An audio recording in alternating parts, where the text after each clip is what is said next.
avlular, çekiç sesleri geliyor doklardan. Güzelim bahar rüzgarında ter kokuları, İstanbul'u diliyorum gözlerim kapalı.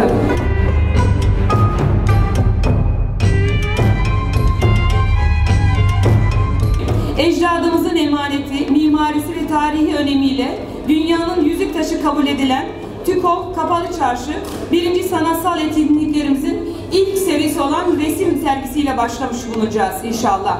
Sanat etkinliklerimizin içindeki resim, bir ressamın tuvaline aktardığı çizgi ve motifler kadar ince bir zeka ve zekanın yansıtılması olayıdır. Bu ince zeka ürünü olan ve yoğun bir emek gerektiren resim sanatını TÜKOV Kapalı Çarşı 1. sanatsal etkinlikleri kapsamında sizlerle buluşturmanın gururu, onuru içerisindeyiz. Hepinize katılımlarınızdan dolayı teşekkür ediyoruz. Bu birlik ve beraberliği sanatla birleştirerek, kültür ve sanatı bir araya getirerek çarşı esnafımıza destek olmak için de buradayız. Hepinize hoş geldiniz diyorum.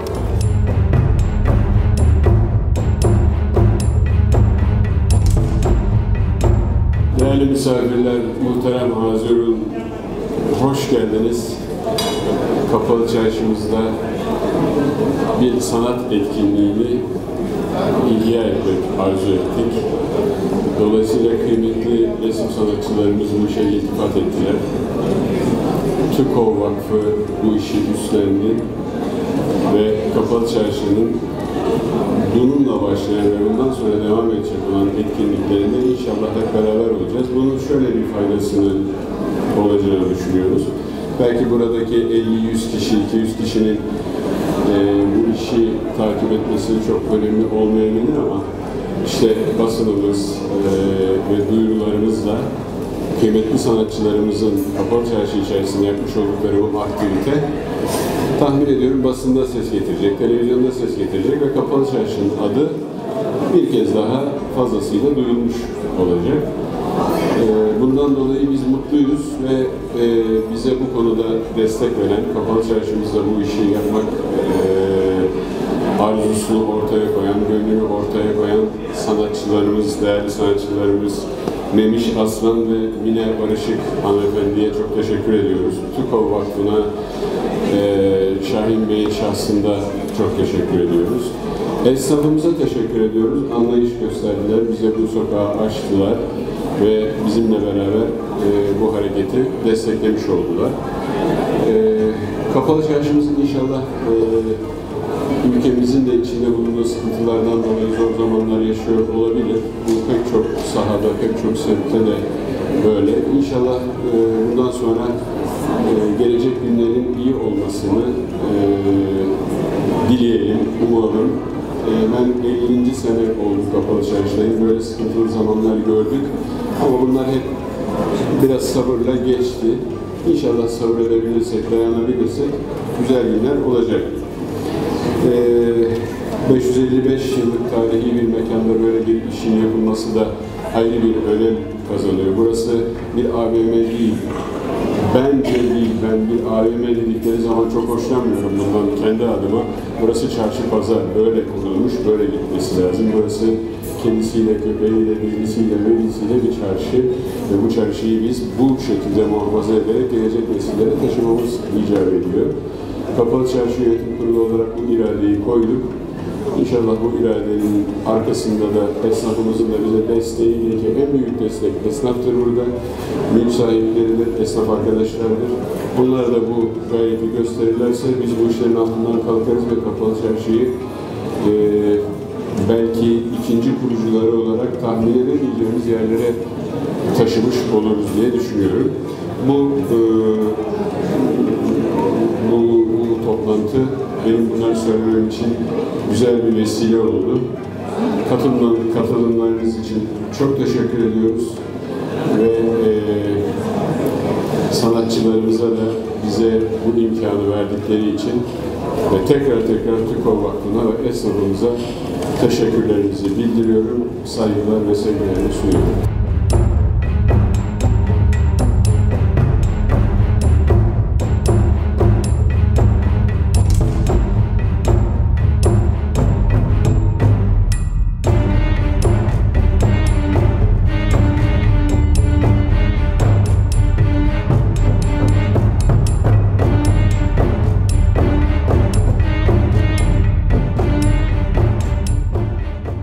Ben Memiş Aslan.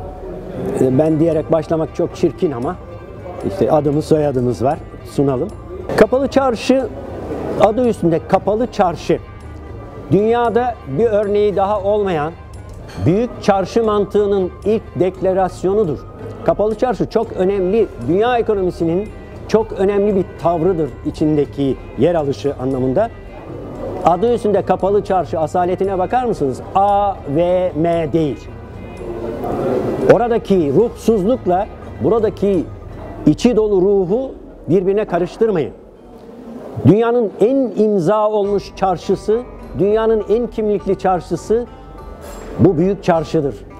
Bunun kıymetini bir mücevher gibi, bütününün kıymetini mücevher gibi bilmemiz lazım. Ona göre de restorasyonlarında orijinine sadık kalmalıyız. Onun yaşaması için ne yatırılırsa yatırsın helaldir, gereğidir. Kapalı Çarşı sanatın aktive olmuş her dalının ürünleriyle sürekli bir de yerel birikimimizle donanmış halının, kilimin, seramiğin, çininin, Kütahya'nın, İznik'in en orijin renklerinin burada sunulduğu mekanlar hala aynı ruhla hizmet etmektedir.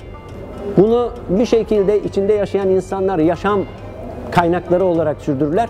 Ama gerçek şudur ki sanatın varoluşu için taşıyıcı kolonlardır bu koca çarşının kolonları. Kapalı Çarşı mekan etkisiyle bize çeşitli halı formlarını da izleme şansı verdi. Ben hemen şimdi halı olayının içindeki kübist hareketlerin, motiflerin 2000 yıldır bizim birikimimiz içinde olduğunu, kübizmin içinde zaten yer aldığını, bu felsefeden hareketle dünyanın kübistleri George Braque ve Picasso deklarasyon sunabildiklerini arz etmek isterim.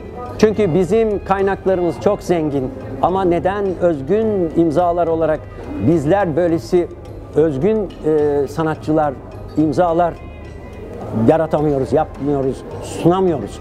Bunları bir düşünmemiz lazım. Sanatçısı, bilim adamı, sanat tarihçisi üstüne düşünmesi lazım. Kapalı Çarşı'da modern sanatın, çağdaş sanatın ürünleri Cumhuriyet dönemi dahil hiç yapılmamış. İlk kez çağdaş sanatın örnekleri Kapalı Çarşı'nın direklerinin arasında nefes alıyor. Bundan ben gurur duyuyorum. En azından geçmişime olan borcu, ona layık olmanın huzurunu yaşamak gibi geliyor bana. Belki doğru bir duygudur diye düşünüyorum. Çünkü biz geçmişimizin o zengin birikimlerine layık olacaksak, geleceğimize iyi imzalar taşıyabilen devlet olabilmenin gücünü göstermemiz lazım. Ben o anlamda benim ülkemin insanlarına ve benim ülkemin zenginliklerine sonsuz inanan biriyim. Ülkem her şeyiyle buna hazır. Zemini çok, gıda anlamında çok zengin. Bunu da yaratacağız inşallah, yapacağız.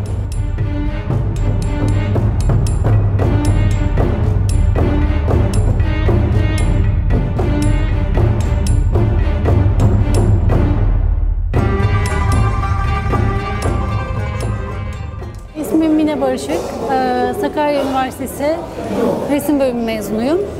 İlk duyduğumda çok heyecanlandım. Böyle büyülü bir atmosferde yapacağım için. Sergi, tarihi mekanlar her daim beni heyecanlandırıyor. Tarihi dokusu olduğu için zaten bende önem arz ediyor. Şu geçmişine bakınca Bizans'tan kalma bir yapı. Fatih Sultan Mehmet tarafından inşa ediliyor. Kanuni Sultan Süleyman da aynı şekilde 2 katlı inşasını yapıyor ahşap bir şekilde. İstanbul'da uzun yıllar çok yaşamadım. Yani sadece 10 yıldır yaşıyorum ve sürekli gezdiğim mekanlar buraları. Atmosferinden etkileniyorum. Bir alışveriş merkezi olarak işlev görüyor. Fakat hani bir AVM olarak da adlandırmak istemem böyle bir güzel yapıyı. Sanat, Türk sanatını da çok güzel bir şekilde malzeme olarak satışı yapılıyor.